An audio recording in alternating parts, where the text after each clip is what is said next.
This is Lee Jay-Yong, known to the Western world as J.Y. Lee. Jay is the grandson of the great Lee Byung-chul, the founder of Samsung. Normally, these types of people are lazy, spoiled brats, but not Jay. Jay has actually done a lot to grow Samsung. In fact, you could say that he's the guy who made Samsung into the multi-hundred billion-dollar juggernaut that they are today. But this sort of wealth and power didn't come clean. It was the result of massive amounts of corruption. In fact, Jay was so corrupt that he was bribing the South Korean president, and he got sentenced to prison twice. The first was a 5-year jail sentence for bribery and embezzlement, and the second was a 2.5-year sentence for bribery. Being the second richest man in Korea though, I don't think you'd be surprised here that Jay didn't end up spending all that much time in prison. But that was completely fine. The prosecution's main goal wasn't to put Jay behind bars, but to remove him from power, and publicly exposing him did exactly that. For over 5 years, it seemed that the era of J.Y. Lee Samsung was officially over. But out of nowhere, in August of 2022, South Korean President Yoon Suk-yeol would pardon Jay. And just 2 months later, Jay would return to Samsung as chairman, a position that he has held ever since. Now, you might be jumping out of your seat to blame President Yoon Suk-yeol. Of course, he's just another bought-out politician that's controlled by the super rich. Now, that could very well be true, but what I can also say is that the president did not act alone. You see, it was actually at America's request that President Yeol decided to pardon Jay. So here's the story of Jay's insane rise to power, his humiliating fall from grace, and his unexpected return to the throne.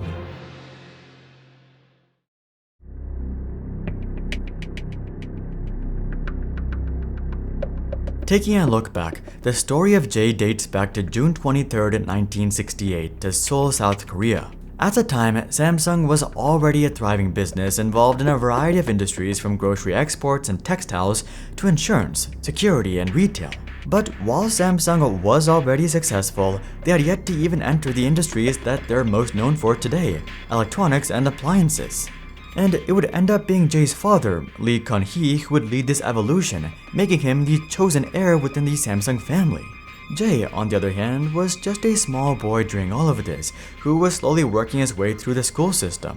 I don't think you'd be surprised to hear that Jay ended up attending the prestigious Seoul National University, the same university that Sang-woo attended, where he majored in East Asian history. He followed this up with an MBA from Keio University before attending Harvard, where he spent 5 years trying to get a PhD in business administration. Unfortunately though, he would never end up finishing, and just stuck to the family business which he joined in 1991. Speaking of joining the family business, let's just say that he had a royal welcome, as he would join directly as a vice president of strategic planning at age 23. And shortly after this, he would be promoted to chief customer officer, a C-suite position that was created specifically for Jay. Obviously, Jay largely benefited from nepotism, but that isn't to say that Jay wasn't talented in his own right. After all, it's not like all of Samsung's heirs have ended up as pivotal as Jay, even though they all got cushy executive positions. And the main reason for this is that Jay chose to focus on the right sector of Samsung. His sister, Lee Boo-jin, for example, went down the hospitality path and became the CEO of Hotel Shilla, a luxury Korean hotel chain associated with Samsung. Similarly, his other sister, Lee Seo-hyun, went down the philanthropy route and became the leader of Samsung's Welfare Foundation. Our boy Jay, however, had far larger ambitions, and he knew exactly where the future lay: electronics. This came in the form of 3 separate breakthroughs, starting with memory chips. In 1999, Samsung would develop the world's first 1GB NAND flash, and they would follow this up with a groundbreaking pace of innovation. 2GB in 2002, 4GB in 2003, 8GB in 2004, 16GB in 2005, 32GB in 2006, and 64GB in 2007. They were basically doubling every single year, and when you combine this rapid innovation with Samsung's resources, power, and connections, I don't think you'd be surprised to hear that Samsung would end up as the king of memory.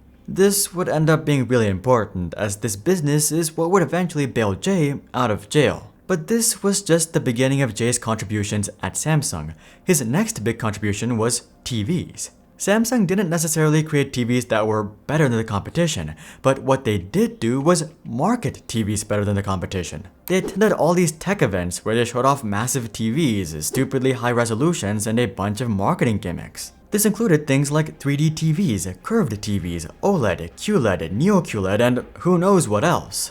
This isn't to say that all of this technology was just a gimmick. OLED, for example, is awesome technology. But what really sold this technology was Samsung's phenomenal marketing, which has given them the #1 spot in the TV market for the past 17 years. And at the helm of all of this was Jay. But if you think that memories and TVs are big, you probably forgot that Samsung also dominates another industry: smartphones. I don't think I even need to explain this one. Samsung has sold over 2 billion Galaxies itself. And according to Samsung, Jay has made invaluable contributions to these sectors of Samsung. So it's no wonder why Jay was next in line to take over the company. But there would be a pretty big scare before this actually happened.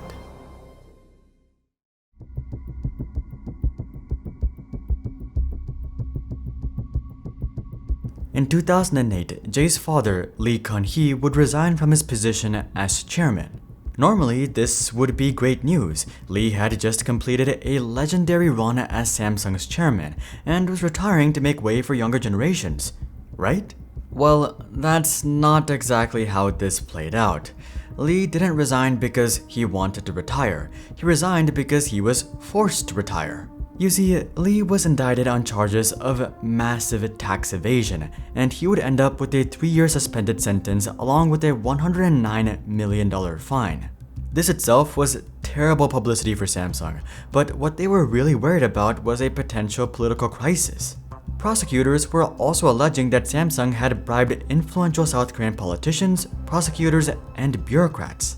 And if this was proven in court, that would truly be a disaster.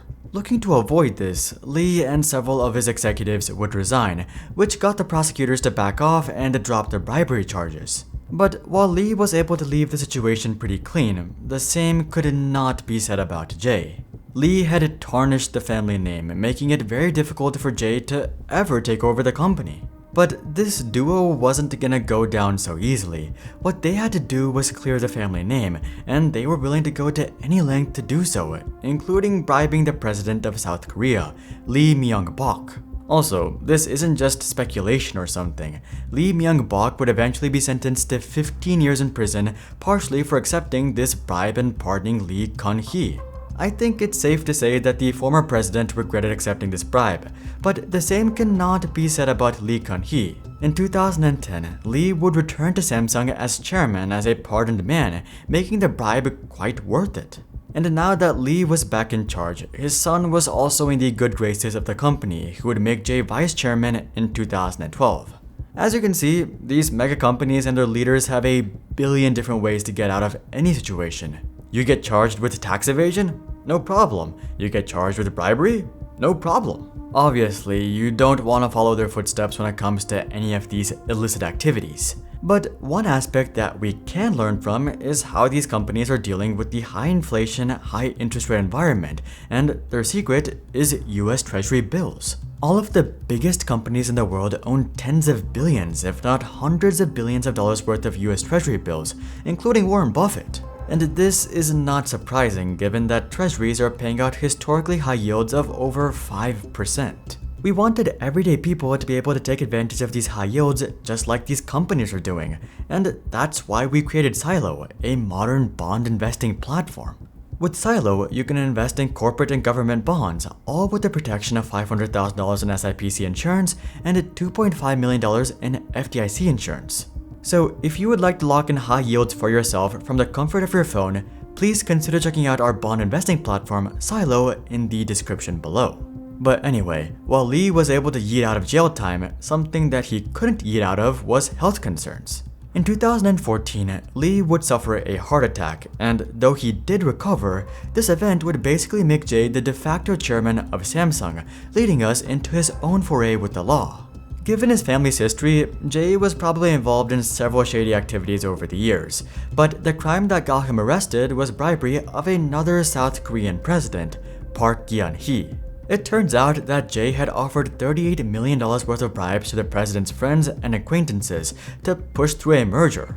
Samsung had no choice but to admit that they had indeed handed over this money, but they would insist that this was merely a good faith donation and that Jay had no idea that these people were connected to the president. This was obviously complete and utter BS, and unsurprisingly, Jay would be found guilty of perjury, embezzlement, and bribery, leading to a 5-year prison sentence. Something else that isn't surprising is that Jay never ended up spending 5 years in prison. After spending 1 year in prison, the Seoul High Court would magically reduce his sentence to 2.5 years and suspend it, meaning that he was let go. Unfortunately for Jay though, the Supreme Court of South Korea would end up ordering a retrial, which resulted in another 2.5 year prison sentence for Jay in early 2021. By this point though, Jay had already pulled all the strings he could to minimize his stay in prison, and all he could do was just put his head down and serve his sentence. That was until America decided to get involved.